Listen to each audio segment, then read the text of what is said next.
President and Commander-in-Chief of the Armed Forces of the Federal Republic of Nigeria, and I invite him to take the floor. Mr. President, Head of State and Government, Secretary General, distinguished delegates, ladies and gentlemen, on behalf of the people of Nigeria, I congratulate you on your well-deserved election as the President of this session of the United Nations General Assembly. We commend your predecessor, His Excellency Chaba Korochi, for his able stewardship of the Assembly also. We also commend His Excellency Antonio Guterres, Secretary General of the United Nations, for his work seeking to forge solutions to humanity's common challenges. This is my first address before the General Assembly. Permit me to say a few words on behalf of Nigeria, my country, on behalf of Africa, my continent, regarding this year's theme. Many proclamations have been made, yet our troubles remain close at hand. Failures in good governance have hindered Africa, but broken promises, unfair treatment, and outright exploitation from abroad have also exerted a heavy toll on our ability to progress. Given this long history, if this year's theme is to mean anything at all, it must mean something special and particular to Africa. In the aftermath of the Second World War, nations gathered in an attempt to rebuild their war-torn societies. A new global system was born. And this great body, the United Nations, was established as a symbol and protector of the aspiration and the finest ideas of humankind. Nations saw that it was in their own interest to help others exceed the rubbles and wasteland of war. Reliable and significant assistance allowed countries emaciated by war to grow into a strong and productive society. The period was a high water mark for trust in global institutions and the belief that humanity had learned the necessary lessons to move forward in global solidarity and harmony. Today, for several decades, Africa has been asking for the same level of political commitment and devotion of resource that described the Marshall Plan.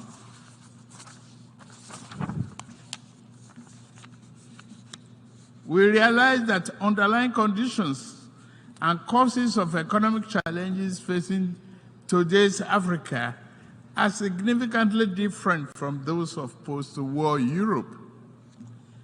We are not asking for identical programs and actions.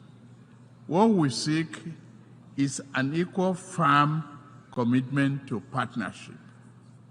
We seek enhanced international cooperation with African nations to achieve the 2030 Agenda and Sustainable Development Goals. There are 5 points I want to highlight. First, if this year's theme is to have any importance at all and any impact, global institutions, other nations, and their private sector actors must see Africa as a development priority, not just for Africa, but in the interest of us all, as well. Due to both long-standing internal and external factors, Nigeria's and Africa's economic structures have been skewed to impede development, industrial expansion, job creation, and the equitable distribution of wealth. If Nigeria is to fulfill its duty to its people, I know, and the rest of Africa, we must create jobs and the belief in a better future for our people. We are pushing for that. We must also lead by example, and we are doing so, to foster economic growth and investors' confidence in Nigeria, and remove the costly and corrupt fuel subsidy while also discarding a noxious exchange rate system in my first few days in office. Other growth and job-oriented firms are in the wings. I'm mindful of the transient hardship that reform can cause. However, it is necessary to go through this phase in order to establish a foundation for durable growth and investment to build the economy our people deserve. We welcome partnership with those who not mind seeing Nigeria and Africa assume larger roles in the global community. The question is not whether Nigeria is open for business. The question is how much of the world is truly open to doing business with Nigeria, and how African is an equal, mutually beneficial manner. Direct investment in critical industries, opening airports to a wider range and larger quantity of African exports, and meaningful debt relief are important aspects of the cooperation we seek. Second, we must affirm democratic governance as the best guarantor of sovereign will and well-being of the people. Military coups are wrong, as in any titled civilian political arrangement that is, will perpetuate injustice. The wave-crossing part of Africa does not demonstrate favor towards coup. It is a demand for solution to perennial problem. Let us dig it deeper. Regarding Niger, we are negotiating with the military leaders. As chairman of ECOWAS, I seek to help establish democratic governance in a manner that addresses the political economy challenges confronting that nation, including violent extremists who seek to foment instability in our region. I extend a hand of friendship to all of you who may genuinely support this mission for a democratic governance in that nation. This brings me to my third crucial point. Our entire region is locked in protracted battle against violent extremists. And the turmoil, a dark channel of inhuman commerce has formed. Along the route, everything is for sale. Men, women, and children are seen as chattel. Yet, thousands reach the Sahara, hot and sand, and the Mediterranean cold death in search of a better life. At the same time, mercenaries and extremists with their lethal weapons and vile ideologies invade our region from the north. This harmful traffic undermines the peace and stability of the entire region. African nation will improve our economies so that our people do not risk their life to sweep the floors and streets of other nations. We also shall devote ourselves to disbanding extremist groups on our turf. Yet, to fully contain this threat, the international community must strengthen its commitment to arrest the flow of armed and violent people into West Africa. The fourth important aspect of this global trust and solidarity is to secure the continent's mineral-rich areas from plundering and conflicts. Many such areas have become catacombs of misery and exploitation. The Democratic Republic of Congo has suffered this for decades, despite the strong UN presence there. What happened? The world economy owes the Republic of Congo much but gives her very little. The mayhem visited on resource-rich areas does not respect national boundaries.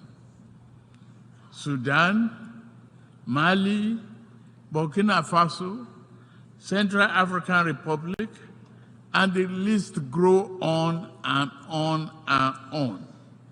The problem also knocks at Nigeria's door. Foreign entities abated by local criminals who aspire to be petty warlords have drafted thousands of people into servitude to illegally mine gold and other resources. Billions of dollars meant to improve the nation's economy now fuel violent enterprises. If left unchecked, they will threaten peace and place national security at a grave danger. Given the extent of this injustice and the high scales involved, many Africans are asking whether the phenomenon is by accident or by design. Members' nations must reply by working with us to deter their farms and nationals from the 21st century pillage of continent riches. Fifth, climate change severely impacts Nigeria and Africa. Northern Nigeria is honored by desert encroachment, handed from the north. All are arable lands. Our south is pounded by the rising tide of coastal flooding and erosion. In the middle, the rainy season brings flood that kill and displace multitudes. As I lament death at home, I also lament the grave loss of life in Morocco and Libya. The Nigerian people are with you. Please note that. African nations will fight climate change, but must do so on fair and just terms. To achieve the need popular consensus, this campaign must accord with overall economic efforts. In Nigeria, we shall build political consensus by highlighting remedial actions which also promote economic good. Projects such as Green Wall to stop desert encroachment, halting the destruction of our forests by mass production and distribution of gas burning stoves, and providing employment in local water management and irrigation projects are examples of efforts that equally advance both economic and climate change objectives. continental efforts regarding climate change will register important victories if established economies were more forthcoming with public and private sector investment for Africa's preferred initiatives. Again, this will go far in demonstrating that global solidarity is real and working. As I'm about to close, let me emphasize Nigeria's objective accord with the guiding principles of this world body: peace, security, human rights, and development. In fundamental ways, nature has been kind to Africa, given abundant land, resources, and creative and industrious people. Yet, man has too often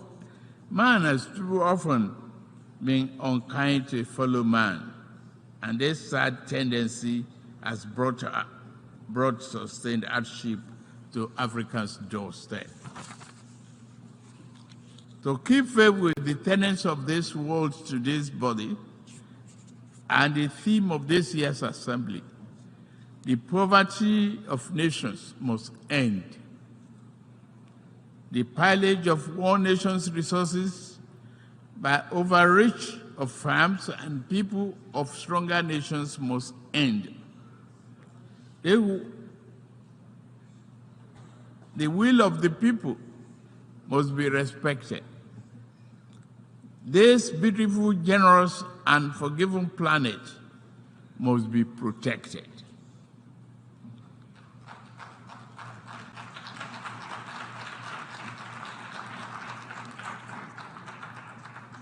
As for Africa, we seek to be neither appendage nor patron. We do not wish to replace old shackles with new ones. Instead, we hope to walk the rich African soil and live under the magnificent African sky, free of the wrongs of the past and clear of the associated encumbrances. We desire a beautiful, prosperous, vibrant, democratic living space for our people. We will do it. To the rest of the world, I say, work with us as true friends and partners. Africa is not a problem to be avoided, nor is it to be pitied. Africa is nothing less than the key to the world's future. I thank you for listening.